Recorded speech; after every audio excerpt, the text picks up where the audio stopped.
Welcome to Remainders, where we talk about all the movies that remain. My name is Patrick. Today we're going to be talking about the 2005 King Kong as we close out our King Kong marathon. We'll get to that in a minute. Darren, pleasure to see you on this Christmas Eve. How's the holidays treating you, bud? Christmas Eve. It's actually Christmas Eve. Just straight up Christmas Eve. No, isn't it? Isn't Oh, that wait, the no, it's 24th? not. Yeah, wait, you're right. God damn it. You're right. It's the 23rd today.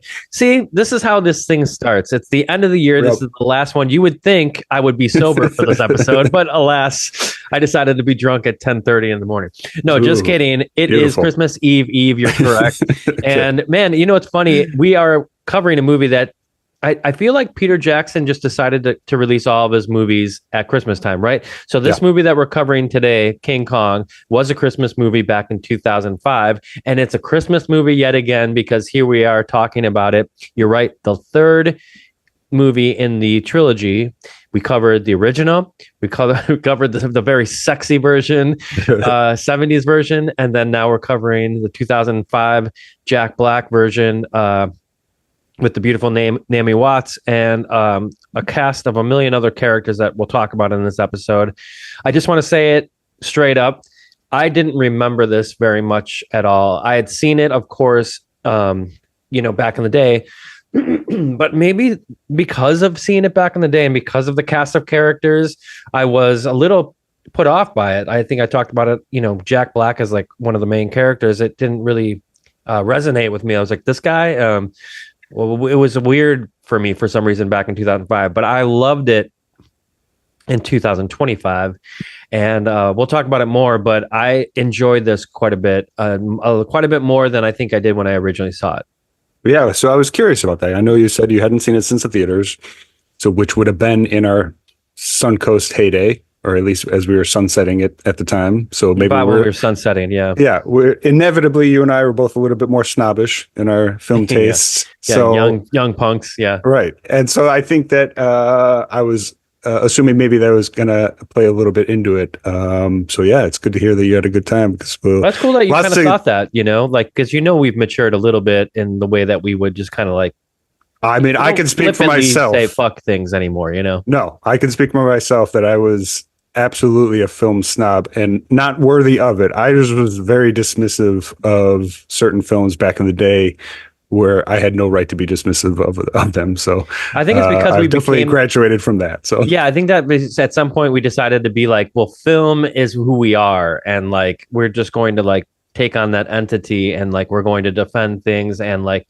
say fuck you to things in a way that it meant almost, it was almost like it's for all the marbles, like, so I have to be as like as cutthroat as possible, but it doesn't end up being that way as you get older. You can revisit things and find something you missed, and maybe something you didn't understand as a young punk. That's like sometimes the best movies or the best art is the things that you watch or listen to and you're like, I didn't understand it at one point, but now I do.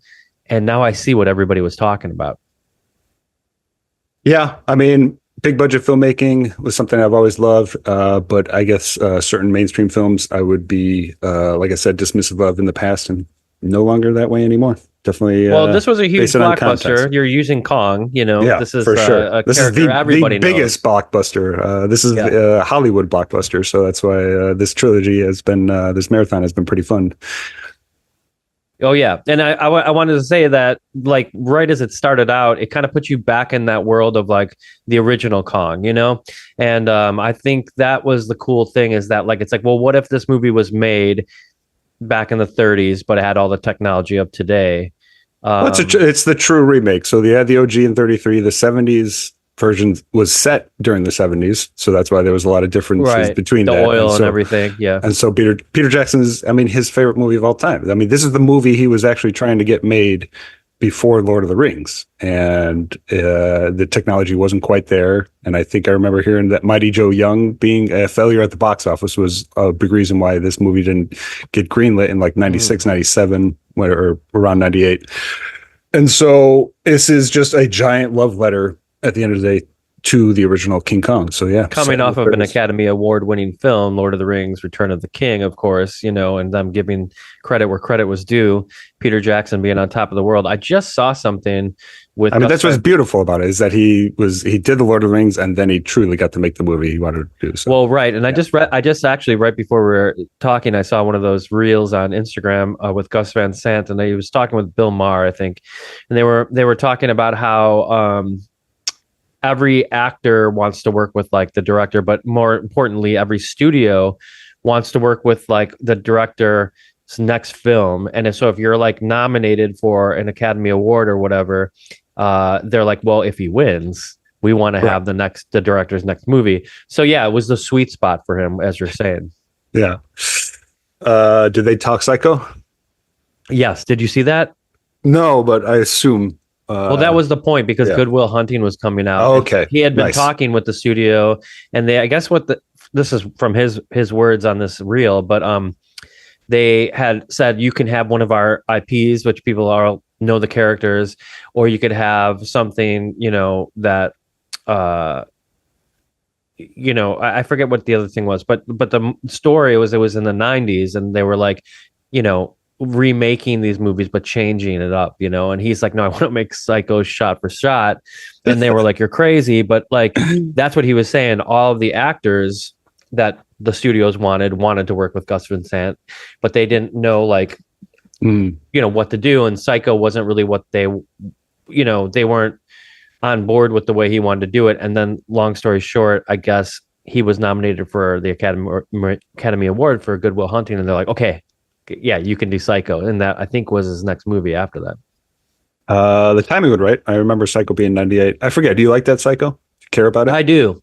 I think that's the thing, is like, what's cool is like, even though it's shot for shot and all the things, it does have the undertone of like, the sexual undertones and things like that, I believe, and even like in this film, and we'll talk about it, like there's no communication other than like saying the word beautiful, between the woman and the beast, and it's kind of like an unspoken thing, and they do it so well in this film with not saying anything in those scenes. Also, like, well, we'll talk about it, but like there's just so much in this film where it's like with sound, right? When Kong falls at the end, there's no sound, and that, like, knowing like a good filmmaker making this film, knowing those things, that like less is more sometimes, Yeah, oh, totally. And again, it's this is clearly Peter Jackson making a remake of a movie he absolutely loves, and you just feel it. That's one of the reasons why I love it so much. You just feel that like he's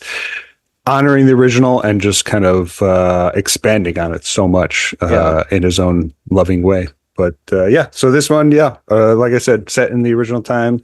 You have Adrian Brody, Jet Driscoll, Naomi Watts as Aunt Darrow, and the great Jack Black as the great character of Carl Denham. The trio kind of representing this remake. Maybe we can start on Jack Black. I know that was a big part you were excited to kind of visit. You have a different appreciation for Jack Black than you did 20 years ago. What did you think of this performance as Carl Denham? I thought it was great. So it's still, like, to me, there's just like a twinge of like, it's a little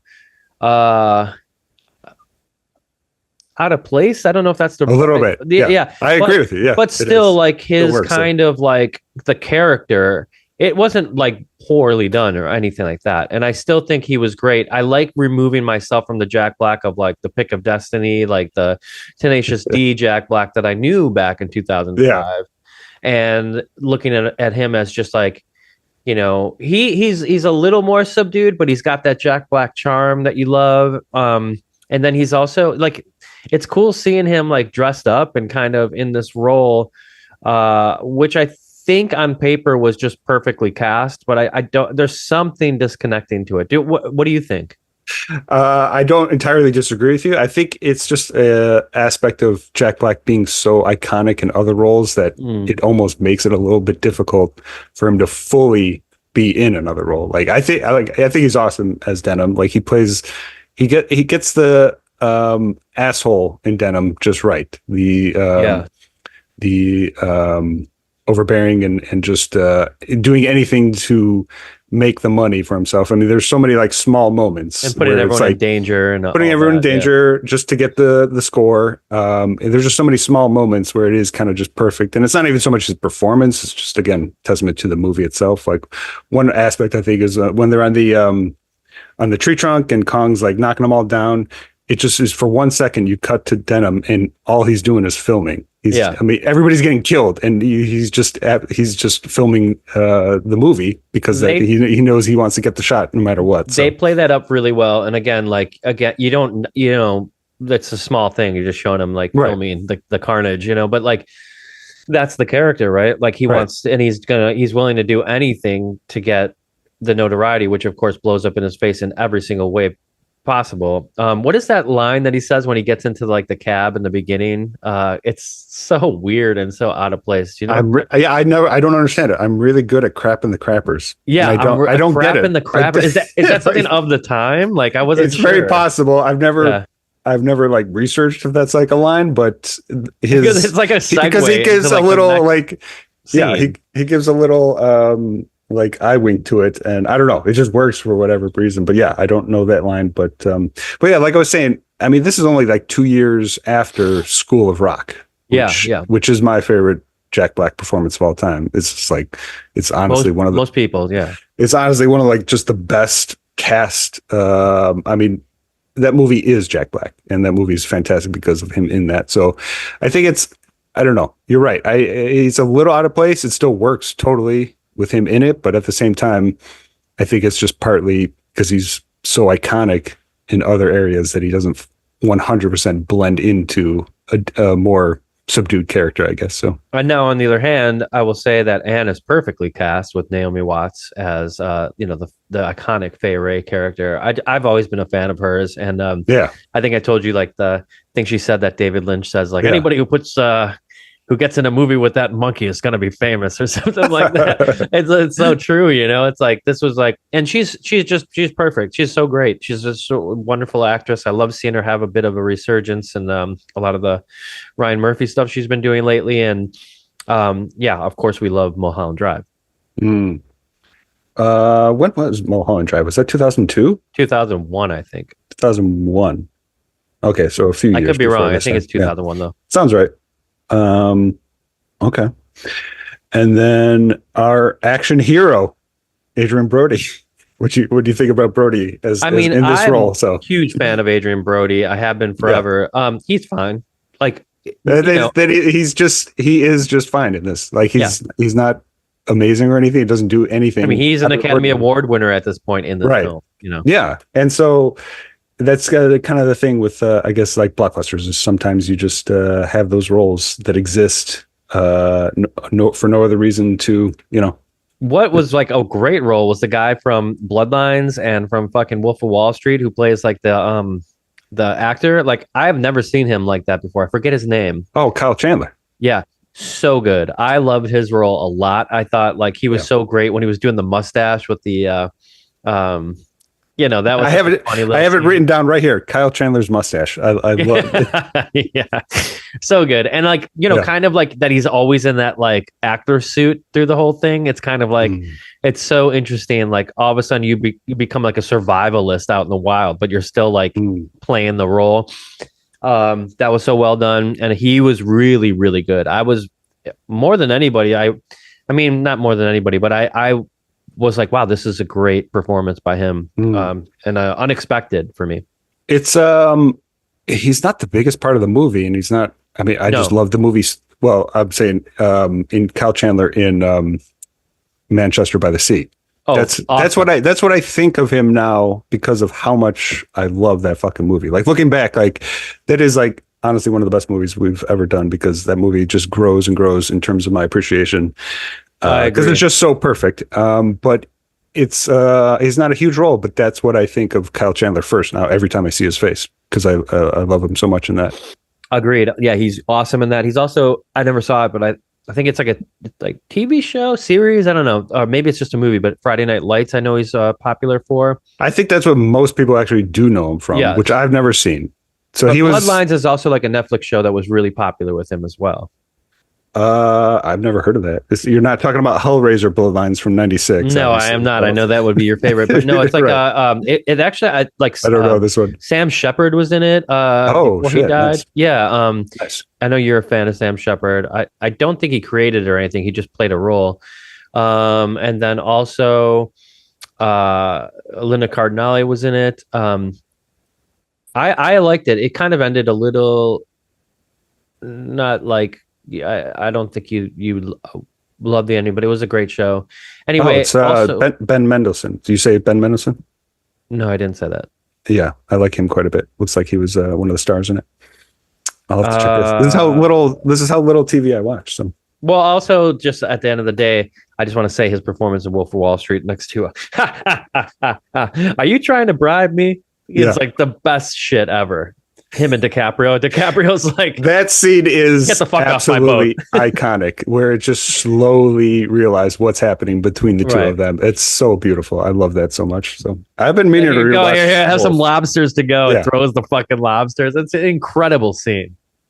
I've been meaning, but like Chandler just subtly implying that he's just down on his luck, and he could definitely use money to for a little boost. I've been meaning to rewatch Wolf of Wall Street. It's been several years since I watched that one. So especially, hey, we didn't even talk about this earlier. We got so much to talk about because Kong is so good. But I would just say quickly, obviously Rob Reiner passing away here in the last couple of days. Tragic story. But also just such a legendary filmmaker, legendary artist and creator.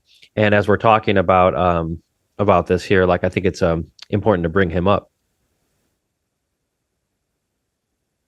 Who calls on a Tuesday night? That's beautiful in that.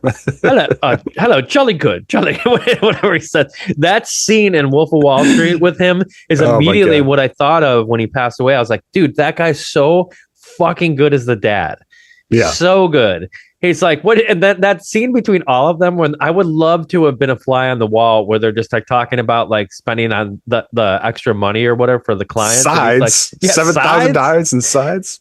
Yeah, it's so good. And Jonah Hill is so good in that scene too. It's like legendary. Anyway, I know you love Princess Bride as we all do, and all the other films that he had made. Rest in peace. Back to Kong. Like Adrian Brody's great. I mean, they're all great actors. It's just a little bit weird of a universe to throw everybody in. And then we talked about it before, you're coming off of Lord of the Rings, which I was thinking about. I'm rewatching Lord of the Rings right now with my girlfriend, where she just finished Two Towers. She has not ever seen anything in the universe, ever. That's it's amazing. Fucking amazing, because as soon as we get into like this is totally not up her alley, but as soon as we got into the Fellowship, she's kind of like, we watched Fellowship and she's like, fucking 4 hours, because we're watching extending, for that. And she's like, that was the ending. I was like, no, there's 2 more movies. She's like, what? And they're all 4 hours too. I can identify this really quick. I had the exact same reaction when I saw it in theaters. I was the extended version. Well, no, just when Fellowship first came out, I was not really familiar with Lord of the Rings in general. And my first reaction was just like, Jesus Christ, what is happening in this movie? There's 2 more of these things. There's a lot. And so I can identify with her a brief like, oh, Jesus Christ, when is this going to end? Yeah. But then, you got to get to know a lot of characters and a lot of backstory. But you're right. And that was how my experiences was too. I never read those books or anything, but I was just like blown away by the universe and the fantasy of it all. I am a fan of fantasy as much as I don't really like, that's not my go-to. But like I love Never Ending Story and things like that. So I was but that's why Lord of the Rings was so popular, because you had a horror director bringing the horror sensibilities to the fantasy. So 1,000%. Yeah. And then also, like, by the time we were done with the Two Towers, which is obviously very dark, she was so into it. So we can't wait to watch Return of the King. My point, though, in the connection with Kong is that, just the fact that it's in a fantasy world in Lord of the Rings, and there's a lot of like things that are happening as far as CGI and things like that, which is a little more believable. And it's not like it's not done well in Kong. I think it is, but there's like the scenes. Sometimes the scenes I think go on a little long, and they're a little like like the dinosaur stuff didn't need to like have the pile up dinosaur stuff. I think you could have, and I didn't even watch the extended version of Kong. Right? And then my favorite quote of you is like, "No need to watch the extended version. Just watch the original."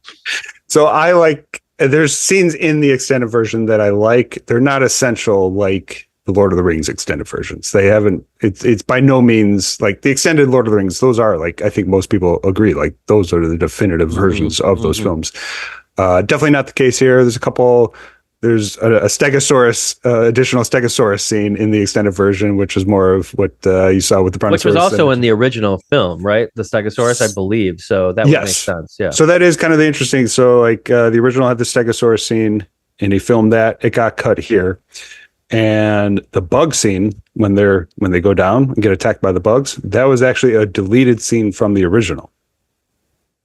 There was a bug scene from the original that got cut from the original. You can look on YouTube and see it, but that was a scene that if you've only seen the regular version of OG King Kong, it wasn't in there. And so he filmed that. I had no idea. Yeah, that's a great scene. Basically just kind of flipped it. Yeah, that one's fantastic. And the death of Serkis, his character, by the way, Serkis, great as that character.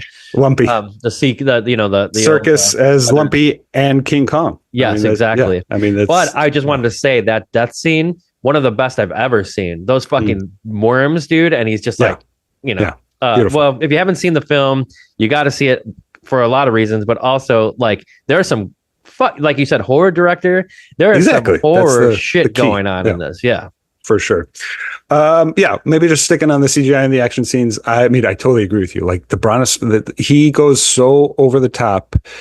We could talk about the Brontosaurus scene. It looks ridiculous, but he leans into it so hard that it just works completely for me as just an over the top, ridiculous, absurdist action scene. And like you said, when all the Brontosauruses are piling up over people, and somehow all the characters are just like running around weaving their way in it. Like it's so ridiculous, but it works perfectly. But also I would say in that, like, then they got to raise the stakes by having like another like dinosaur trying to eat them while they're running from the it's like you don't really need to raise the stakes. It's already pretty fucked up, I mean, that's having fun while being a filmmaker. That's the beauty. Okay, fine. Yeah, I mean, that's the thing. Employed like a lot of people, I'm sure of that. Jackson just watching that one Brontosaurus scene in the original when the single Brontosaurus is in the water, picks the guy up and flips him. He's just like, I'm going to turn that into a 10-minute chase scene and just have fun doing it. So, or like, really, really going after the fucking T-Rex scene. I mean, I was just going to say, so I love the T-Rex scene. The T-Rex wrestling match, which is essentially what it is. The King Kong definitely throws down. He just throws down some like wrestling moves left and right on these T-Rexes. It's ridiculous. I love this scene as an action scene in the 21st century. Like I think it's one of the best up there. So it's so over the top.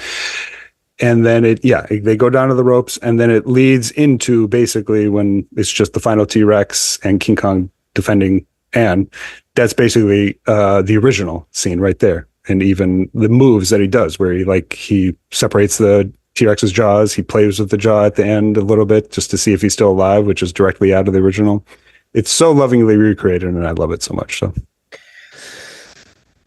yes, I think that like technology, like as we're talking about, and like maybe going one further of like what the audience may experience when they first see Kong. I mean, did you think it was too bombastic overall? That's I think not an issue, but like I can definitely see that being just like it's just like too much. I don't think the so. Action and whatnot. So I don't. Again, I think if I was to edit this film, I could like edit it down probably by like 30 minutes or something. It's over 3 hours, so you can find. Yeah, maybe people were wanting to see that in 2005. We don't. They're coming off of Lord of the Rings, which is like definitely those last two movies have a lot of action, and it's done really well. So they're like, let's just fucking do it up for Kong, right? Because those are some pretty amazing. It also helps to like solidify the world that he lives in and how big and dangerous it is. The fucking bugs. Like I also don't buy the fact that like those bugs didn't just fucking eviscerate them like in a second, like You got to suspend disbelief for when they're fighting. well, yeah, and like that's the fun of the movie. So fucking Tommy gun, where like basically who knows where the shots are gonna go, like happens to just kill everybody around Adrian Brody, but he is unscathed. Yeah, suspension of disbelief for sure. With a lot of those, but yeah, like I still don't mind it. It's great. The movie is fucking awesome. Like there's no doubt about it, and it's what you, if you're a fan of Kong, it's what you hope like someone would be true to it with. We'll talk later about the connection between the two leads here, but did Kong itself be too bombastic for me?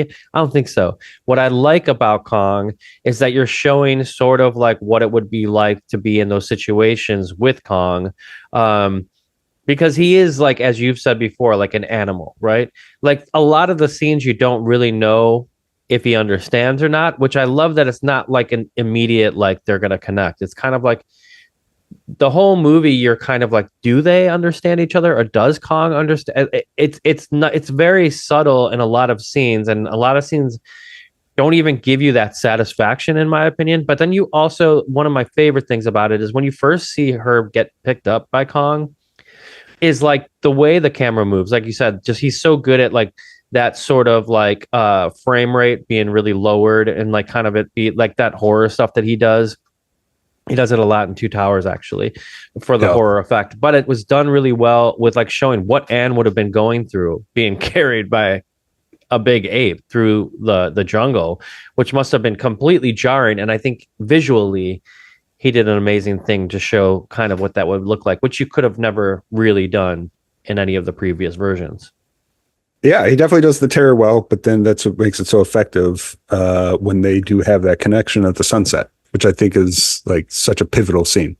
Right. When after the T-Rex scene, she actually like follows him and is like fully trusting of him because he like 100% protected her. He throws her on his shoulder. And then they have that sunset scene when she's signing beautiful, and he clearly understands it because once we get to the end, he does it himself. Like he actually signs beautiful to the sunset on the Empire State Building. And let's just get into it, because this is my favorite part of this film. I agree. It's like the emotional connection between the human part of it, right?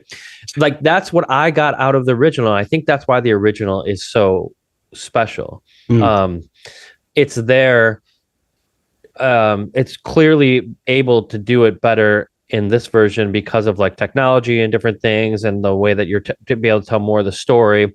It's not so monotone in a way, I guess, as old movies can be. Right. Yeah. Not that I'm saying I hate the original, because I fucking love it. It's probably my favorite in the three that we've covered, but I love the way Peter Jackson did it here. That's what I got out of that film and why I love it. I think the human connection is what we all understand. It's like, compassion for things, and that everything else has two eyes, just like we do, and they live and breathe in this world. And then the moment of seeing the sunset, to me, is exactly what you said. Like that's where they do understand each other, because you think of Kong in this crazy world that we're seeing all these things happen, but he's looking for exactly what we all look for. It's just some peace, and to experience some beauty in the world, Couldn't have put it better myself. And yeah, it's just so effective between the first sunset scene on the island, where she's signing beautiful. He opens her hand, she sits in it. And then once they get to New York, they have their little date on the ice rink, which has all the Christmas lights, which feels like a Christmas movie at the time, in New York. And they have their little ice rink skating match off. And it's just like, that's such like obviously doesn't need to be there, but it just builds up their connection so much more, and is 10 times more tragic because you know what's coming like right after it. Yeah. Yes. Like, and it sinks your heart when you when you see that, big time, because like we love Kong, like everybody does. That's like the classic Greek tragedy, like this character is not going to make it. We all kind of know. And we'll talk. I mean, again, I love this film. As much as like the things that we're talking about that had maybe went on too long, or that maybe it was a little, as to use your word, bombastic, doesn't matter. Very indulgent. Yeah, maybe but maybe that's in okay. A good way. Like, I mean that as like almost like a good thing. It's Peter Jackson, who loves this OG movie. He's Exactly. indulging and making the movie that he wants to make. That's why what the you can't strength hate is, on so. it, you know, Yeah. because you know the guy fucking loves it, and it's like, what would we do if we had a chance to make Kong? Like, yeah, let's go for it, you know. Yeah. Yeah, the skating scene, beautiful. Clearly, um, also just beautifully looks. This movie looks beautiful, CGI aside, and all of those things. Like when she comes and she finally Kong is like looking for her and all the blonde girls, and he's tossing them. It's so great. But when he finally sees her, and the way that it's backlit Yeah. from her with the light, Yeah. it's just absolutely iconic, man. So beautiful. I mean, that's the Peter Jackson strength. I mean, he's able to have those little moments in between 45 minutes of insane action, and they just work so well. So yeah, there's even kind of that between like before the whole thing happens with the on the ropes with the T-Rex. You know, there's like that little like kind of slow mo between them getting ready to rumble, but she's in the middle. So good. I mean, one thing that I've realized like the last time I watched this is like so much of this movie really does lean into being kind of a silent film. There are long stretches, largely once like the end of the brontosaurus scene, almost all the way up until they take him off the island. Aside from a few small interactions of dialogue, it's largely dialogue free. You have a couple lines from random people like screaming or yelling something, but there is so few conversations in that like 45-minute stretch, as well as the last like 30 minutes. Like once he breaks free from the theater, like the last 30 minutes is almost entirely like a dialogue-free silent film. He just leans into it, and it's like subtle. It's until you kind of realize like how long it's been. I mean, you have Kong and Anne interacting for sure, but they're obviously not having like dialogue between each other. And so it's just that silent film kind of vibe is definitely there, and that's a huge reason why I think it's like it's so kind of rewatchable and so fun to watch because it's so visual. I agree. You know, I'd love to watch it with that in mind again, because it was so action heavy that I didn't really catch that. I did catch it, of course, with the tumble off the Empire State Building when the sound was out, and I just thought that was such a great move. You know, the camera kind of slowly with the music, beautiful as he's like tumbling down. Like, I mean, it's like, yeah, it's so well done. His death. So yeah, and you know, as a person who probably everybody watching the film that had seen, you know, Kong, it was waiting for that scene and how it was going to play out, and you're not disappointed like whatsoever. It's so beautiful, it's so well done, the way that Anne is with him. And you know, it's not like it's not like this, you know, they're not like romantically into each other. They just kind of understand each other, you know. And that's like towards the end where she just does not want to like leave his side. It's almost like, you know, it's almost like a cat, you know, that like loves you so much that just like wants to like just be by you. And yeah, it's kind of like that. There's like a love there and an understanding, even though you have no language. Yeah, it's also just rooted in like him saving her life multiple times. So yeah, well, sure, yeah. Which is, well, I was just like, there is like a little bit of a female like fantasy in this, where the giant beast is saving your life, and she's falling in love with it. I mean, most female fiction online is some sort of tall man beast saving a woman. So yeah, like as masculine as you can be. How about a gigantic ape that's powerful and strong? Exactly. Yeah, hairy as fuck. Women like to fall in love with minotaurs and shit. That triggers their fantasy for sure. So, and King Kong. You've been to too many Comic-Cons, my friend. They like to dress up in that shit for sure. And King Kong's the ultimate version of that for sure. So yeah, I think it definitely plays a lot into that. So in this film, you know, I think a lot of like, well, here's the thing. Has it aged well? I think even better. Yeah, than when it first came. Well, that's my experience, right? I think even better. Largely, I don't know. I mean, you know, we've talked about Lord of the Rings. I mean, those are some of my favorite movies of all time, so that kind of plays a little bit into it. But then just externally, like just how bad like most blockbusters are now. and like the quality of movie, especially like big budget movie, which we'll get to, except for Avatar: Fire and Ash. Other than that, the quality of just big budget movies, I'm just thinking of the MCU. The MCU kind of does deserve the hate it gets because it has watered down big budget movie making to a degree that I don't think anybody could have anticipated. And so when you have a movie like this, which is indulgent, like I said, largely like kind of like a silent film, it has its imperfections. It's aims to entertain you, and it's not predicated upon seeing something before it or setting up a sequel after it. It's like it's just aging well because of the quality of movies in general. But that's not the only reason. But I think I think it's like I said, largely because of his love for the original movie. That's why it's going to age well as well. So I mean, if you watch like Lord of the Rings, the CGI stuff, like I said, is like it still holds up really, really well. But I still attribute that to the fact that it has, one, a great filmmaker and like all the effects teams that, if you watch any of those extra features, you know exactly what I'm talking about. They put a pains to, and they had real artists come up with all the visual concepts and stuff like that, then to be transferred to that. So there's so much originality in there. But also, again, the fact that it's a fantasy world, it works. Like it's like, well, Jurassic Park stands up. It's like good filmmaking in the way that it's used.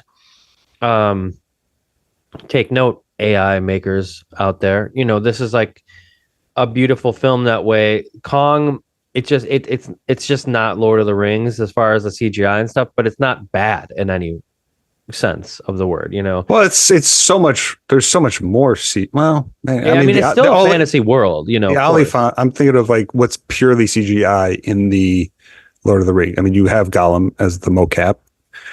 You have the Oliphants. There was so much practical effects in Lord of the Rings, whereas this one, but then also like marching, armies. They're doing that as well.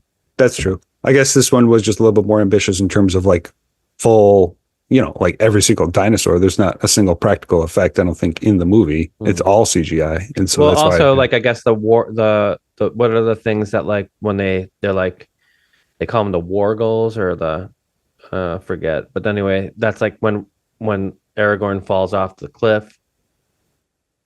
Oh, the dog things? Yeah. Those are clearly all CGI as well. That's true. That is true. Yeah, I forgot about that one. But they're not bad. Again, not bad. But you believe it because it's in that world. And anyway, I don't even know why we're talking about this because it fucking rules in both movies. Kong's just a little... I just feel Kong is a little... It's a little harder by with some of it than... And maybe because the scenes went on too long, Maybe that's why. Maybe. Again, I just think he was comfortable leaning so far into it that he was just going 100%. But at the same time, the performance from Andy Serkis, the facial performance, is largely what makes it so successful with Kong and his reactions to everything with Anne. There's just so many small moments where you do get glimpses of humanity and him understanding the connection he has with Anne. Like that. It's that scene, like right as the final T-Rex was about to attack him, she's like backing up to be protected by Kong, and he just looks down a couple of times when he's slowly realizing, oh, she like trusts me now to like protect her. Like just with his just looking down at her, just realizing what she's doing. And that's all Andy Serkis giving that performance. So yeah, totally. I guess it's like what he doesn't do is like the most effective thing, right? Like you could be as expressive as possible, thinking like, a million things that you did with Gollum and stuff, but this was like the less is more approach. That's true. It is still a monkey at the same time. So he's not actually making it a human character. It's just a well, that's important too, because of what you said in like the last couple episodes we've talked about. There's no. I like to think that Kong, from seeing the first one when I originally saw it, that Kong just totally got it and like was in love with her, and she was in love with him, and that they had a great understanding. But I think what you said about, it's like, after all, it's like it's just an animal, and it's like you're basically on the side of like it doesn't really understand that, but there's Yeah. twinges of it, like it's like, but overarching, it's still an animal, Yeah, I guess maybe that's not my problem. There's not the right word, but with the original, I don't see a lot of that. Maybe I just have never picked up on it. Maybe it's because I saw this one more than the original 33 version. So I mean, think it's obviously done up in a way that's more understood in this film. Right, and it's far in the 33. That was another world. I mean, that was again when the film was still starting, so it's like everything was far more subtle and just not expanded upon. So, and also in this one, throwing in the whole like bread lines and like what would you do for fame kind of thing. It's like she's excuse me, she has trepidation of doing this even though she is hungry, and those scenes are so well done where she's like with Jack Black and eating in front of him, like those are like, oh, but then he's like, what size are you? And she's like, later, like she's like, I need this food, but at the same time, like, fuck you, if you're gonna, and I like that they made her character a little bit, nowhere near the Jessica Lange 1970s version. She was like more like a badass. Well, yeah, I mean, it's interesting. I mean, she turns it down because she's a comedian in her eyes. You're right. I mean, she is. I mean, that's her but like that's her reason for being like, I'm not going to be a dramatic actress. I'm a comedian. I make people laugh. So it's like that. I've always thought that was like an interesting kind of like just take on that. So, I mean, that's the thing. So she's the comedian, and Adrian Brody, the hero, is a writer. I always like when they turn a writer into like the action star hero. So that's just the writer turning himself into. You must think that's hopefully going to be your life one day. Maybe if I write long enough, they'll put me in a movie and be a hero. I mean, yeah, I do that in my own mind anyway. So, yeah, well, good. I'm glad you do. You're a hero in my eyes, that's for sure. I put myself on a pedestal for sure. So, yeah, that's a great scene. Jack Black his line is, "I'm somebody you can trust. I'm a movie producer." So. Yeah, of course, everybody laughs. That part. There's actually some really. Yeah. Oh man, one of my favorite is Andy Serkis's line. He's like, "There's only one." Yeah. Okay, go ahead. You get. No, you go for it. I just know where you're going with it. Yeah. There's only one. He's like, there's only one creature that could do make a print like that. The abominable snowman. Fucking hilarious. I laughed out loud. I didn't remember that. Good old Lumpy. Yeah, he's great as Lumpy, and yeah, there are again. It's true blockbuster filmmaking where like there's just great one-liners left and right, especially in the first half. So sets you up. Well, and speaking of like, I don't know, was it Howard Shore who did the like from Lord of the Rings? Did they carry over into doing the soundtrack for this as well? So it's not Howard Shore. Okay, I didn't. It sounds. You do? I didn't think it sounded like him, to be honest. I mean, the way the music is, the score is incorporated. I just recognize similarities to Lord of the Rings. Just the way the music is, maybe like that. Like that last scene when he's fallen, and it's kind of like the almost the chorus type vocals. Just a little similarities like that I noticed, but I don't think it's actually Howard Shore. But you don't know exactly who it is? James Newton Howard. Oh, well, that would explain the fucking single piano notes that happen, just like he does in Dark Knight. Yeah, I mean, Batman. James Newton Howard, though, also fucking Shyamalan, right? Maybe. I mean, Signs, right? I'm looking at his IMDb, Dreamcatcher. Yes, Signs. Yeah. Okay. Sometimes I get the names mixed up with the composers. Yeah, Sixth Sense, Signs. Yep. You're right. It is Shyamalan's guy for sure. So, but that's amazing that so because like he's pretty key with like having themes that have kind of to do with that like kind of stripped down piano stuff. Like because you can like build it up or strip it down. Well, I guess all composers do that, but there's a lot of that stuff that's a little melodramatic between them. Between Kong and her, I guess. Maybe that's not a great word to say, but yeah. He also did the classics Major League and Falling Down. So yeah, he's definitely been around for a long time. So got some major Major classics on his rest. Major League, James Newton Howard. That's funny. Such a departure from what we know him from. Glenn Ross. Kick ass, of course. We love that. The Michael Fugitive. Yes, I love the score in it, but I think it works perfectly. So, and like I said, new traces of Lord of the Rings style in it. So, one thing back to that bug scene, I love like the quick symbolism is that. So we haven't talked at all. So Jimmy's the young stowaway character, kind of stowaway. Yeah. And he kind of has like a surrogate father relationship with Hayes, who's like kind of the leader of the crew hand. Yeah. And I just like that's a completely useless is not the right word. It's just the movie doesn't need it at all. But it doesn't need it. Yeah, it doesn't need it all. But that's just kind of it. Just adds a lot to it. Where Jimmy is just this young stowaway. Hayes took him under his wing, so it's kind of like a surrogate father aspect. And then Jimmy's reading The Heart of Darkness, which is kind of just like the referencing just the voyage into the darkness of what this story represents, them going into Skull Island. Yeah. And so their kind of relationship is great. And in that bug scene, you have Jimmy loses Hayes, Lumpy loses Chewie, who's his right-hand man, and then it cuts to Denham losing his film. So it's just showing all the loss, and then it's just Denham who's mourning the actual film that is lost, so happy where everybody you said else that, is because losing the people they care about. I didn't really of course that's what it is, and I didn't really connect. That's such a great scene where you see him and see the film like busted, but I wouldn't have thought it's about everybody and what they lost.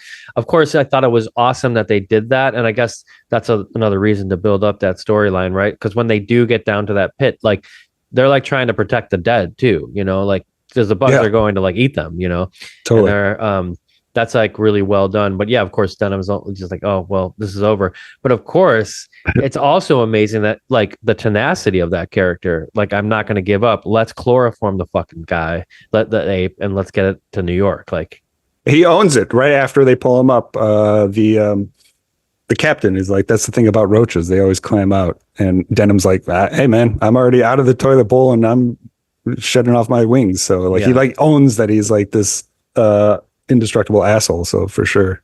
Yeah. Colin Hanks, great. nice little what's the Orange County reunion. That was a little reunion. That was before this, right? Yeah. That would have been, I think that was Colin Hanks' first film. Oh, that sounds right. Yeah, they work well together. He's got some good quips for sure. Well, also early on, he's acts as somebody who like has to go along with the antics, but doesn't necessarily want to, and kind of like they cut to his face each time Jack Black is like, we're gonna make the movie and donate the proceeds to his family. Like, he keeps on repeating that, and they cut to Colin Hanks like, you're so fucking full of shit. yeah, like see right through you. Yeah, and that's why again, like Jack Black is good because he's good at being that like kind of swarmy, like studio do anything guy. The disconnection for me of it, and that like it's so small, but it's there somehow. There's something about it, as we talked about earlier, but still, it's really good. Love it. I like that they're just casually turn him into an alcoholic, but still right. Like it's like they do say early on, they're like, oh, you're not going to like it. There's no booze there or something like that or whatever. Like they mention that he probably has a, Oh, there's multiple times where he's turning right to the bottle for sure. He's like the red label cases of it. And then like on the island, like that was his idea to bring it onto the boat, for sure. Which is smart. Hey, if you're going to be at sea, might as well drink, Have you learned anything from Jaws? Come on. Sea vibes and alcohol go well together. Fish sticks and brandy, apricot brandy. I always remember that from Shaw wanting that. So, okay, so what's your ranking? I feel like I already know what it is. I feel like you said it, but yeah, I mean, you can't dismiss the OG. You can't say, oh, it's 2005. You just can't. Like, you have to like say there's a place where this movie became what it is because of the original, and that's why the OG is number one. Not surprisingly, this one is number two, and then of course the 70s version number three. But I will say I enjoyed them all. The 70s version, I get you're nostalgic for it, and but I also love it as a time capsule in like the way that Mad Max works that way. That it's a time and place. The oil crisis was a real thing, and Hollywood has a long track record of talking about that stuff. McCarthyism, different things like that happened during the times that we're alive. They reflect it in their art, and so I love it for that reason too. It's like somebody had the idea, like let's make Kong in the middle of this oil crisis, and it being the motivation to kind of have all of these things exploited, having to exploit the ape. So there's a lot of ways to twist this film. I'm sure at some point someone could make a political Kong film, not that the 70s version wasn't really, there is some political in there, obviously, because of the time that I'm talking about. Yeah. But you could kind of make that under whatever guise you wanted in the future. Time will tell. I mean, I'm on record. I don't want that. I don't want a political. No, Kong. nobody does. Everyone loves Kong. Okay. I thought you were. No, everyone loves Kong, and then they don't want to know which way he leans politically. Okay. No, fuck that. Do not want that. Okay, cool. A friend of the show, Don Dillon, he gave a ranking, which sounds like it was the same as yours. His names for the all three were perfect. OG Kong is number 1 for you. Lord of the Rings Kong is number 2, and then Horny Kong was number 3. Yeah, so good. That's how Lord of the Rings Kong got me hard. Yeah, that was perfect. All right, so you guys agree on that. I put Lord of the Rings Kong at number 1, OG Kong at number 2, and 76 version. I mean, I get that. Yeah. I could easily do that myself. Like, this one is so good. And again, it is largely because of how effective part of it is watching this as a Peter Jackson film, but then the other half is I just think it's a more successful emotional story where you just feel the loss 10 times harder than any of the other films. So I think that's why I prefer this one, because it's just that much more enjoyable to watch. And it's ridiculous action. So I have fun with ridiculous action. So, and for anybody who enjoys Kong, it's not like, like the 70s version, you're like, well, that's not the kind of Kong I want to see. I want to see the original, and I want to see it in a new way that stays true and celebrates the original. And this one certainly does that. I think you can. I like both. I mean, I don't think there's any right or wrong. I like that if you remake a movie, you set it in current day or change the setting a little bit to make it its own a little bit. But at the same time, this movie was like over 70 years after the original. So the fact that he said it in the time in 33, it was so far removed from the original that it was like, it just made sense to set it at the time. And I think that brings the audience into like a place where they like the familiar zone, that they really do want to see Kong in that original state, just in a modern filming way, I like the little in-world wink. Did you catch that one with near the beginning when they're in the car, Hanks and Black, and they're trying to cast the film, and they're like, "Oh, what about Faye?" Oh yeah. He's like, "Oh, she's doing a movie with RKO," and he which is Kong. Which is Kong, and he says Cooper. I should have known, which is Marion C. Cooper, the director of Kong. So it's just like this little in-movie nod. It's like they're living in the world where King Kong, the movie from 33, is being made. And then there's little nuances like that. And so you have the Kyle Chandler scene when he's doing the on-deck dialogue, and it's like it's almost pulled directly from the exactly. Yeah. Where it's like, nice. The women are a nuisance on a ship. I don't need them here. So yeah, very meta. Yeah. I definitely loved that kind of thing, to play with, we love the original. Let's just like let's add that in as like a little wink and a nod. And then, oh, what about Mae West? And saying actresses of the era was really cool. Love it. I will say, just on a visual, this is the first time I'd ever watched this on 4K, and it looked incredible. Yeah. Is that the one that is on Amazon? Is that 4K? I think technically. So, I mean, we talk about physical media a lot. You obviously have never had a 4K player. No. Okay. So I recently got a 4K player for the first time ever, really. So I've just been mostly on still like Blu-rays. And I mean, there's arguments back and forth. I think most people agree the 4K is like far more visually close to the original film. I've just never experienced it myself. And watching this in 4K, because I've seen this, like 20 times over the last 20 years, there is a huge difference between the 4K version and the Blu-ray and DVD versions that I've watched in the past. And it looked beautiful, especially some of the early scenes in New York. I mean, the colors and the grain just pop so well. Like I am kind of like fully sold on 4K as a format because of movies like this, where like I've seen it multiple times. I know what they look like. And then seeing it in 4K for the first time, it's like it is like a world of a difference, and it's much closer to the original film grain. So you need to have like a 4K TV for that too, yeah? Like so you do. That's the thing. That's why I just never really invested too much into it. Yeah. I mean, I've always been, the person who's like the quality of the movie is far more important than the quality of the picture. Yeah, agreed. But So- when you finally get to link both of those things up, Right. it's a beautiful thing. Yeah. It is a beautiful thing, but so yeah, I am kind of fully sold on 4K now, and because this movie did look beautiful in it. So, I mean, I'll just say this. I could talk about this.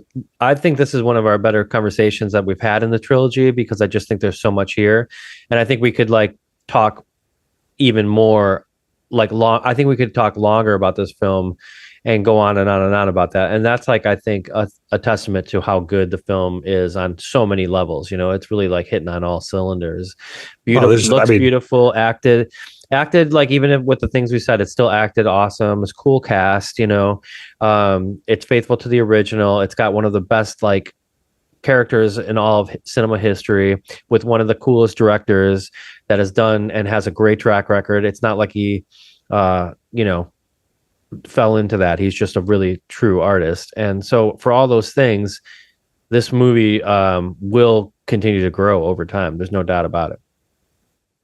I know there are a lot of people who do agree with me that this is their favorite. Not to pit the movies against each other, but that this is like the definitive King Kong for a lot of people, for good reason. Yeah. So, and like I said, the original versus this one, it's almost impossible, because you're talking about black and white from 33 to 2005. Exactly. That's what, ranking is fun, but it is still stupid. That's why I do like the echelon kind of a little bit better, but it's just fun to talk about. But yes, the Peter Jackson aspect of it. I was watching it the other day, and I was like, we definitely need to do a double feature with Dead Alive and The Frighteners. I think that would be a fucking killer double feature. Yeah. I fucking love The Frighteners so much. And Dead Alive, I've probably seen, back in the Suncoast days. I can't remember the last time I've seen that. Oh, it's so good. Yeah. From like we said, like he was a horror director, and him getting paired with Lord of the Rings was beautiful. But when you go back to those New Zealand movies that he made, specifically cool. Dead Alive, well, it's cool watching these incredible. Things with my girlfriend in that light, because she doesn't know anything about Peter Jackson, and watching the Lord of the Rings, she's terrified at something. Dude, even in Kong, when that first scene when the guy's like smashing their heads in, and you see like the older women and the people on the island. And by the way, we didn't talk about that, but that scene is fucking terrifying. Yeah. Also some of the most Lord of the Rings directing with the slow motion. That sort of looks like Lord of the Rings by far. But also there's not like some sort of like setup when they first get there, like the original, where it's just like you see all of the people. It's like they're more hidden, and they're more like in the shadows, which makes it even more terrifying. But yeah, anyway, long story short, I love seeing her reaction to stuff like that, because it's like, that's the real testament. It's like when you see someone who sees it for the first time, it's like, are they frightened at that part? Like truly? And then that's like how you know that this works. Yeah. I love that. It's pretty exciting. You get to watch these with it's always fun when you get to watch a movie you love with somebody with fresh eyes. And totally, but you also have to have that person like open to it too, because that's the other thing. It's like you can like try to force your films on people, and they'll be like almost like saying no because they don't want to like. I know, I get it. You love film. I get it. You love Lord of the Rings. Like, can we just fucking watch something else though? There's a meme. It's just like somebody having like heartburn or something, and it's like the line is like, when you're showing someone a movie you love and they get up to go to the bathroom and you say you'll pause it, and they're like, that's okay, you don't have to pause it. And like, that's the thing when we're watching Lord of the Rings. Like I literally will get up to go to the bathroom. Like I've seen this I've seen that film a billion times. She's like, no, I don't want to watch it with you. Like I want to watch this. She's like, pause it. So it's the opposite that she because doesn't it's want to just so miss it. fun because It's like beautiful. we're experiencing it together, and then after Yeah. it's over, we're like talking about it forever. And also, So it's the best time with us because we are two people that don't see each other very often. So that moment when we sink into a movie is truly phones away, nothing, and I don't, as much as I am a proponent for not watching stuff without your phones, I do it from time to time, just like everybody else. I bring my phone into like something that really should be enjoyed without it. yeah. There's no better quality time than sharing Lord of the Rings in the holidays. So that's a beautiful thing. All right. Any lingering thoughts, final ideas on King Kong 2005 or King Kong in general? This is the last of our marathon. No, I mean, I'm sure you probably, might mention it, but the way Kong has like lived on. So I love these films. I'm so glad you wanted to do them. It does feel very holiday for whatever reason, as we are on Christmas Eve, as you mentioned. It's kind of cool to kind of end the year. This is our last film of the year that we're covering before the new year, and I don't know. I love ending on like one of the most gigantic stars in Hollywood, King Kong. Great. But yeah, it's gone on to live in other universes, let's say. And I know you're kind of a fan of some of those films, like the Godzilla and the Kong stuff. How do you feel about all of that? Well, let's get to it. Yeah, we'll wrap up this movie, and yeah, I gave my ranking. Absolutely love this movie. Give your thoughts in the comments. So, but yeah, Kong as a character, yeah, for sure. So I got this. I'm going to go deep into physical media because this is December. I have multiple orders from like the last 6 months that have come in. And so there's been lots of stuff that I got to show. So, but let's stick with King Kong. This is my beautiful King Kong and Godzilla box set, Steelbook collection. So this is the Monsterverse, the American version. So you got Godzilla, the 2014, that's the Bryan Cranston one. Kong Skull Island, Godzilla 2, King of the Monsters, and then Godzilla versus Kong. So this is a great steelbook collection that I absolutely love. The Monsterverse, I'm a big fan of. I think especially the Godzilla versus Kong movies, the two of them, they are captured beautifully from the director. He loves the old school movies, the Godzilla and Kong movies, so he definitely has very much fun with them. So I'm a big fan of those. This is I love this DVD. So this is King Kong Lives. This is the sequel to the 1976 movie. So this is starring Linda Hamilton of Terminator fame. So this was 96. So this is in between Terminator 1 and 2. This is a famously so bad it's good movie. This movie is dog shit, but it is really fucking fun because of how ridiculous it is. Essentially, Linda Hamilton is the doctor that has been tasked with reviving Kong. He needs his new heart. So they happen to find a Lady Kong. The male character finds a Lady Kong, and so they bring her in to do a heart transplant, even though he's getting a fake heart. So it becomes a love story between Kong and Lady Kong, and then Linda Hamilton and the Man Doctor. So it is so stupid, and it's beautiful, though. So it's such a good bad movie. I gotta see that. Oh my God. Yeah, it is. With all this King Kong that we've been watching, if you want like a really terrible movie to just have fun with where King Kong is in it, this is the one to watch. So Well, Linda Hamilton also getting a lot more notoriety for being in Stranger Things, this finale. She's a big character. she's in Stranger Things. Oh yeah. Oh no shit.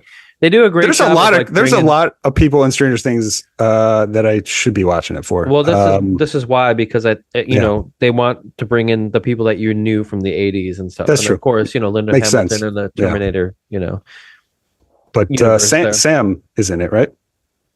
yeah, Wise. Sam Wise, yeah. He's Yeah, talking Sean about Sean Astin. Astin. Yeah. Yeah. The head of SAG right now.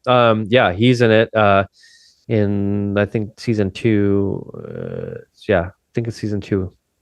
That's awesome.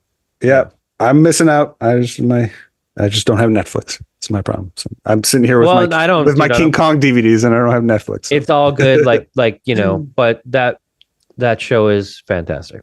Beautiful. All right, that's all the King Kong physical media I have. Any other thoughts on that? I'm going to move into my other physical media. No, it's cool. I know you're more of a fan of that stuff than I am. So, and I've tried to watch a few of them, and they're okay. They're for fans. Yeah. They're not essential cinema, but they do a great job of appeasing and celebrating the fans for sure. So I got the Texas Chainsaw Massacre 2, Vinegar Syndrome, Ooh, 4K, nice. beautiful with the slipcover. Vinegar Syndrome does a great job. So excited to watch Put it this. up? Can you put that up to the camera real quick? I just wanted to see the way that they do Dennis Hopper. Wow, that looks awesome. Yeah. Vinegar Syndrome always does an amazing job with their artwork and whatnot. So Sorry to cut you off. That looks amazing though. yeah, very excited for that. So let's stick with the Vinegar Syndrome. One of the new releases, I got Troll 2, another Ooh. so bad it's good movie. Pretty fun. I like this new release. Great artwork on this, so that's been enjoyable. I have not opened yet, but I'm very excited. 4K for the first time, since I don't even know if this actually got a Blu-ray release, so it's really mostly been DVD, but one of my favorite movies that we've covered. Master and Commander. Yeah. Master and Commander, this beautiful steel book. So very excited to bust this out and check out one of the manliest movies of all time. I love it. It's beautiful. Peter Weir. Love it. And last but not least, this is really stupid, but beautiful collection. This one's pure nostalgia, but the OG one is actually fantastic. We have the Teenage Mutant Ninja Turtles 4K box set with awesome the 3 original movies: Teenage Mutant Ninja Turtles from 89 or 90, Teenage Mutant Ninja Turtles 2, Secret of the Ooze, and Teenage Mutant Ninja Turtles 3. This is an amazing box set. There's a new commentary for each movie from the directors, so they're revisiting it 30 years later. The special features from Arrow are incredible. I watched the original.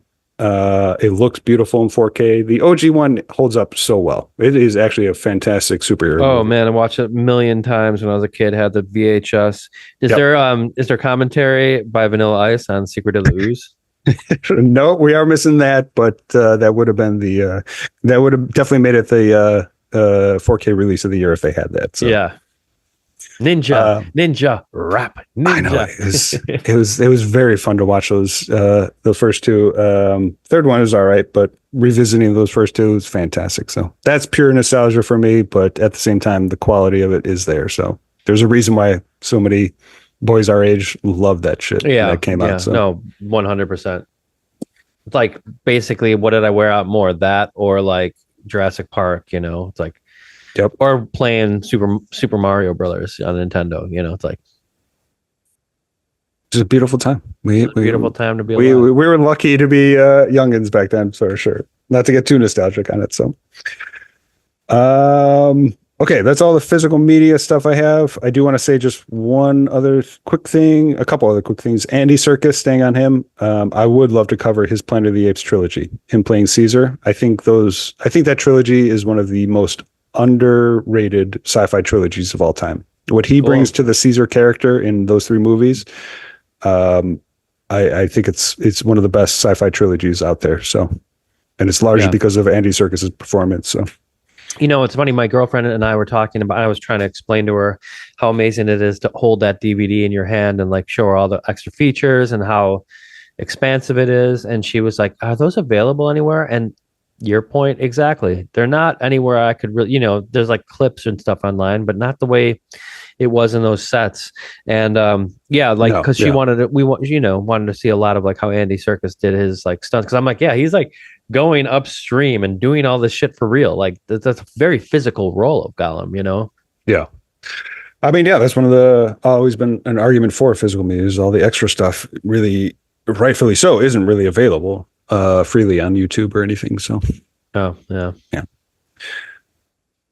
All right. What else is going on in your life? Did you watch the Bears Packers?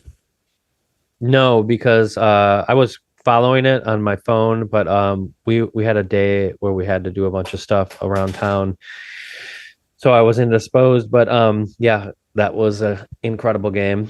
I am in the finals of the basically the Super Bowl of my fantasy football league, though. I found that out last night as the final game came down, and now it's between me and my friend Bob, and let's hope I win. I could use that little extra Christmas cash for winning this in fantasy, but we'll see. And then basically it'll just break me even if I do win for all the years I've lost in fantasy with all my friends. chase that gambling high, yo. Come on. That's right. Yeah, dude. What's the Packers song? Is that Suizos? Yeah. Yeah. Fuck Green Bay. Yeah. Good stuff. It's out there. Yeah, end of the year, man. I just, doing my best to be calm after all the work I've done this year and continue to do things I love, like this podcast. Like, even though I have something coming up, I love that we get on here and talk about this stuff, because it's really fills me up doing this with you, and talking movies, like having film in my life and continuing to have that is just so important. I think you'd agree. And then I also wanted to comment that I noticed last episode I was editing.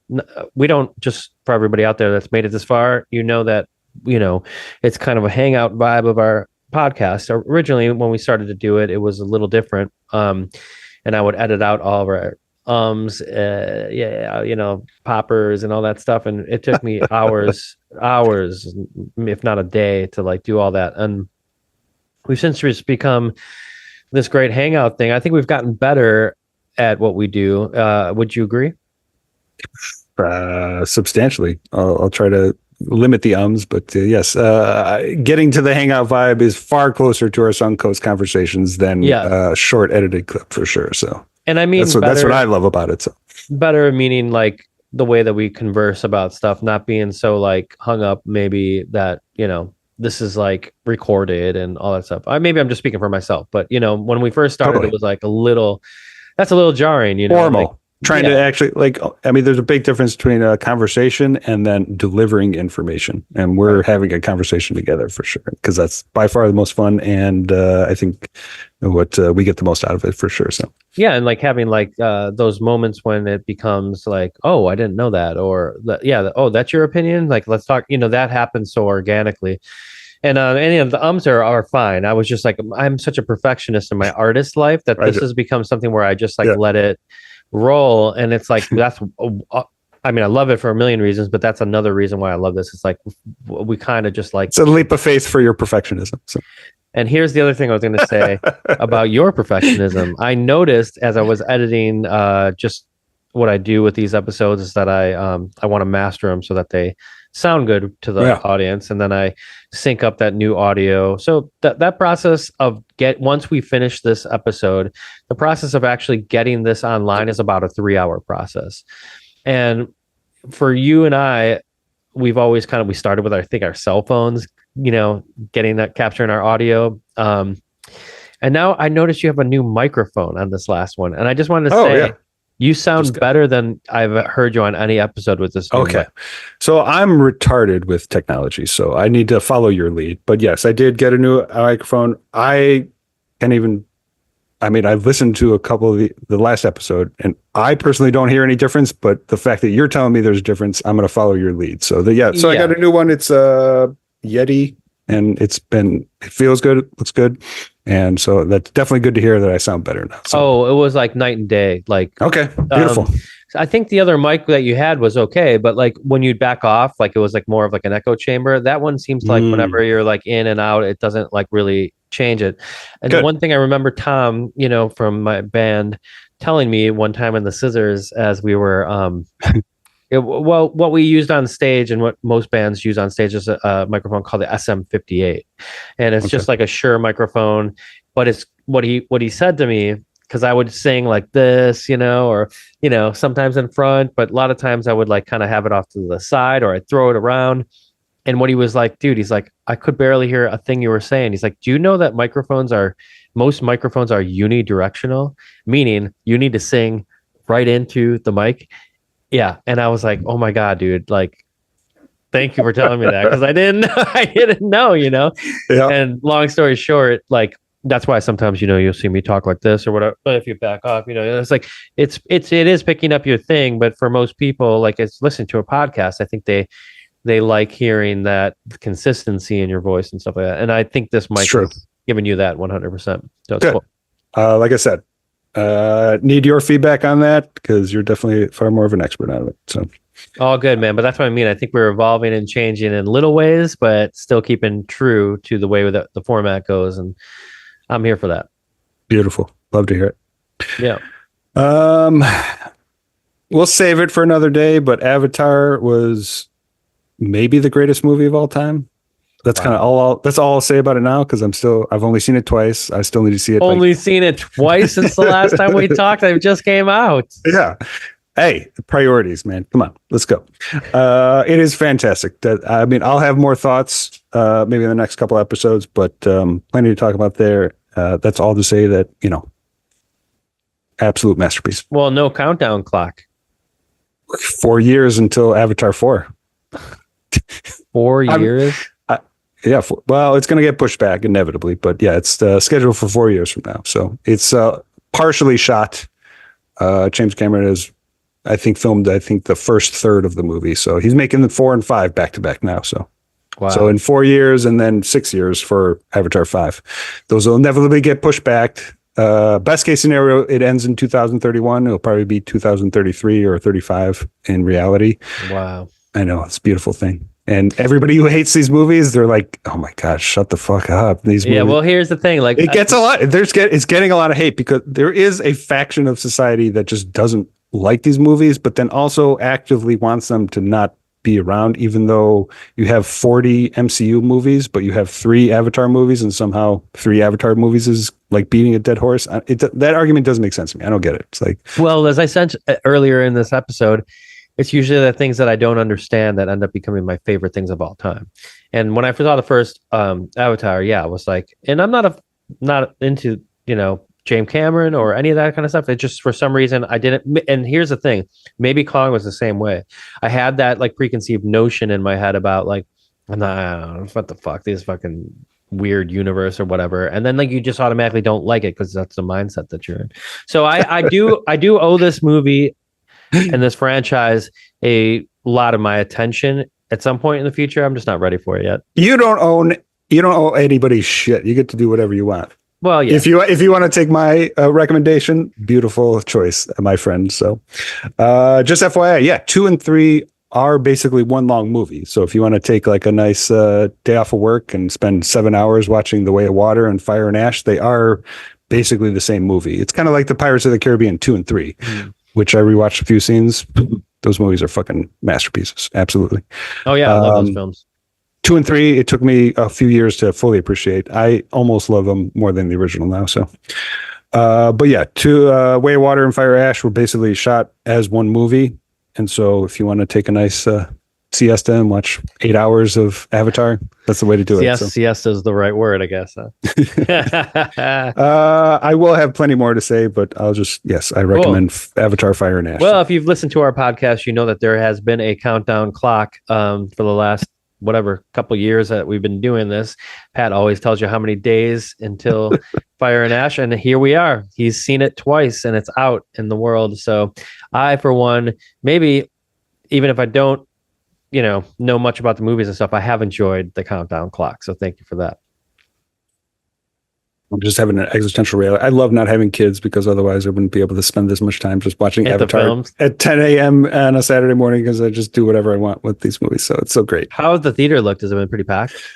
Yeah. So, I mean, I saw both times at the Dolby Cinema at River East, which is the closest, which I think James Cameron actually said that's his recommendation, Dolby Cinema. I saw his letter that he was sending to as opposed to IMAX. I think he actually recommended that in 3D was his recommended viewing, which is how I saw it both times. I'm fortunate that River East has that theater right downtown. So both times it was mostly filled. I went on off times for both showings, so it wasn't like 100% packed. Yeah. I've been looking at it, and I mean, it's been making good money. It's going to have legs, and those at the prime hours they've been pretty packed. So yeah, it's definitely fun to watch this movie, and with a lot of people who did love it, because there were a few scenes and reveals in this one that were pretty big, and you could definitely hear the reactions from the true Avatar fans and how they were gasping at a few scenes. So that photo you sent me, unbelielievable, man, unbelievable. Someone that is what the inside of my head looks like, is just saluting James Cameron and Avatar with, and specifically, so that character, the Varang, it's from Una Chaplin. One of the best performances. Charlie Chaplin's daughter, right? Yeah, so I had no idea who this person was. I didn't know. Apparently, she was on Game of Thrones for a while. I was just not familiar at all. And yeah, finding out that she was Chaplin's granddaughter, Eugene O'Neill's relative as well, the playwright. Yeah. One of the best performances in the movie. She's fucking amazing character. Somebody described her as, it was beautiful. You'll appreciate this.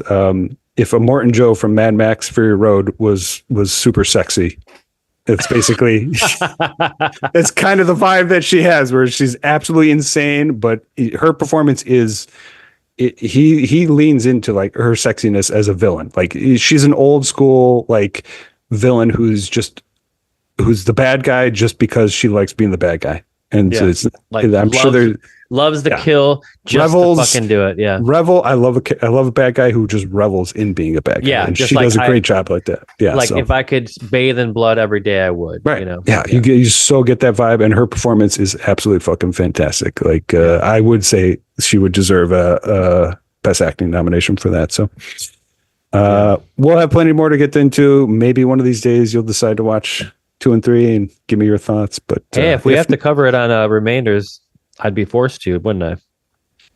So just putting it out there. Don't make me turn your wrist on that. So it may have to happen one of these days. So cool. Well, as we're signing off here, I just wanted to say something. I mean, I don't really have anything other to say about, you know, what I've been doing or anything like that. And I know we'll get into our songs of the week, but you know, this is the end of the year. I think we've had maybe the most episodes we've ever done this year, because we got that schedule together and said like, hey, let's commit to the days. And I think it's worked. You know, we've had to move a couple, like for instance, today, you got to move it around a little bit, but for the most part, it's worked pretty well. And I've seen consistency in listenership and folks that are enjoying it. So if you're out there and listening, just so you know, we ain't going anywhere. This is if you enjoy it, we're going to be covering. Sounds like a threat. Oh yeah, it's almost like a threat. Yeah. We're going to be covering a lot more to come of films that we love and stuff. And what a joy and a treat to come together with somebody you used to sell DVDs with in one of the coolest stores in the world. This is our late stage movie store, and I love it. Beautiful. Yeah, I'm looking forward to the new year, because you're owed like 4 or 5 movie picks after my multiple marathons with all my movies. So I enjoy that though. To be honest, for sure. You know, just saying, like if you want, you can do the next 5 movies for sure. If you want. With my scatterbrain, it's like hard to always pick. It's like, but of course, there's a billion films that we'll talk about during the episodes. Like, I should have said that film or whatever. And for whatever reason, when you ask me what's your pick for the week, I'm like, it's like flatlined. You know? I know. I was sometimes like, how could you not know 100 movies that you want to watch like today and talk about? I don't know. I know you do, but at the same time, you want to pick something good, which makes sense. So yeah, something talk worthy. So that's all I'm saying. January, February, I'm looking forward to some Darren picks for sure. So all right, we'll see. Okay, or not, maybe not. I got plenty to cover. So all right, well, let's go into the song choices, and then we'll sign off here. Beautiful. You want to go first? Sure. I mean, for me, this is like, just because it's the end of the year and because we're going into Christmas here, I got to do my favorite Christmas song of all time. You know, not surprising, Merry Christmas, I Don't Want to Fight Tonight by the Ramones. You know, I feel like that song is like iconic, yet a lot of people don't, unless you're in the punk genre, don't really know about it or have it on a lot of playlists or something. That could be just me. Because I'm a fan, but it is an awesome holiday song, you know. It's beautiful. Well, what the hell? I waited years and actively didn't pick a Ramones song until last week, and then just out of respect for your adoration for the band, and then you go for Ramones this week. So yeah, nothing wrong with that. Back to back is good, because I felt like, I'm really shitty for not picking my favorite band, you know. Yeah. No, that's a great song. I've always loved Little Steven's Underground Garage. Oh yeah. And every December he just goes hardcore with the Christmas music, and so that's absolutely a staple that he's always playing for sure. So Well, one of the things about that, it reminds me of some of my friends when we first started playing music. That was one of the songs that we would cover in Tom's basement when we were in high school. For hell yeah. whatever reason, that was on the list. And well, I think we actually have recordings of us doing it where he was on drums and stuff. I never sang it. Our friend Andrew was the singer of it. But man, it brings me back to all those years ago when we were starting music too. And that's the best thing about the Ramones is many bands started because they heard them. So, you know, it also reminds me of just the band in general reminds me of like why I got into music in the first place. Hell yeah. I love that. It's a beautiful thing. Oh man, I would love to hear some of those B-sides, those basement tapes. Me too. I don't know who has them, but yeah. All right, your choice. All right. So it's actually still related to King Kong. So I didn't mention it at all. From the 76 version, I talked about how I love the score. I don't think I mentioned that who did the score. So it was John Barry who did the score for the 70s version. Love the score in that movie. I didn't even realize until recently. So John Barry was like the composer for pretty much every James Bond movie up until like the early 90s. Oh, wow. I'm looking at his Bond, like he did almost every single Sean Connery and Roger Moore and both Timothy Dalton movies. So he did the score, and he was the guy who worked with like whatever band or musician was doing the title song. So he helped with like the composition of it as well. So he was like the music guy for Bond for like decades. So like whenever like Connery, Roger Moore, Timothy Dalton, Bond music you're hearing, it was John Barry who did the score for King Kong 76. So there's a nice little connection there. I've actually been slowly watching all the Bond movies. I got a Blu-ray set like a year ago. I've just been slowly making my way through. I've never been a huge Bond person. Me neither. My dad was, from what I hear, but I never. They're fine. I mean, I'm having a great time watching them all as like a historical like archaeology of like American film, like because he's Bond's such like an institutional character that like it's pretty fun to watch them in context with that. But then also like the music is like some of the best parts, like as a time capsule, as I'm going through like the 60s and 70s, and I'm up to Pierce Brosnan Bonds now, and just seeing all the different vibes. The Biscuit version coming in there. Wait, no, not really, right? Did Limp Bizkit do a Bond song? I think so. What? Yeah. That sounds like bullshit. I'm pretty sure, man. Billie Eilish did one. You know, when you like, that's what you mean, a time capsule of like the artists that were, you know, big at the time, kind of covering it. Oh, Limp Bizkit did a Mission Impossible song. Oh, okay. Is that what you're thinking of? Okay. Impossible. Yeah. Definitely crushed that. I love that. That's so yeah.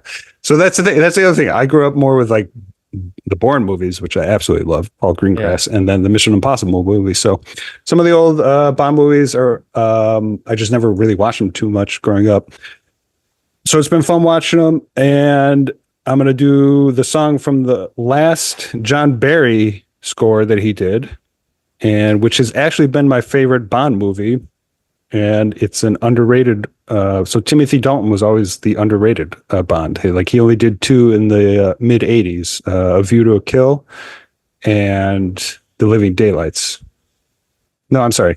A View to Kill is still Roger Moore, but The Living Daylights was the last John Barry, and that's the Timothy Dalton first Bond movie that he did, and it's fucking fantastic.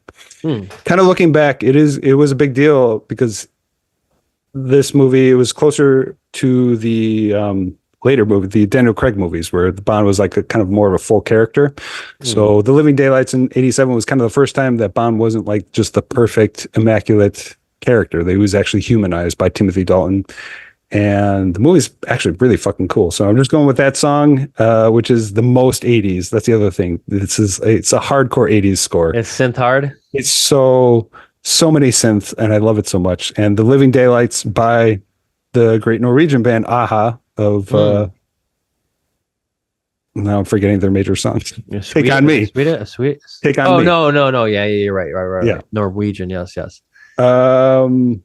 So The Living Daylights by Aha, that's the song I'm going with this week. Super 80s, super fun, from my favorite Bond movies so far, at least. So I know GoldenEye and Casino Royale are both fantastic, but I'm digging Timothy Dalton as Bond lately. So awesome. Yeah. All right. Well, the jukebox is available on Spotify. It's also linked on all of the show notes that we have. So, yeah, man, I guess that's it. This is the end of the year, and happy holidays to you and to everybody out there who listens. Thanks for giving us the greatest gift this year of continuing to talk movies with you. And we love seeing those comments. I say it all the time, but man, every time we get one, I'm like so stoked to see what people think of the movie, or telling us that we're idiots for our choices. It's a beautiful thing. It is. I'm the first to admit it. So yeah. I welcome those criticisms for sure. Yeah, I've been seeing some recommendations on some platforms. I saw somebody recommend Kingpin, and I would fucking love to do Kingpin. So yeah, no, totally. I don't know when the last time is I saw that. So we're definitely welcome to recommendations, because if we get a recommendation of a movie that I love, I'll be very excited to do that. So. Yeah. Well, at the end of the year here, thank you everyone for listening, and thank you, Patrick, for being with me all year long and being consistent with me. I appreciate it and love this podcast. Love doing it with you, and we'll keep it going into the new year. Merry Christmas, buddy. Always a pleasure. All right. Talk to you next year. See you, bud. Bye.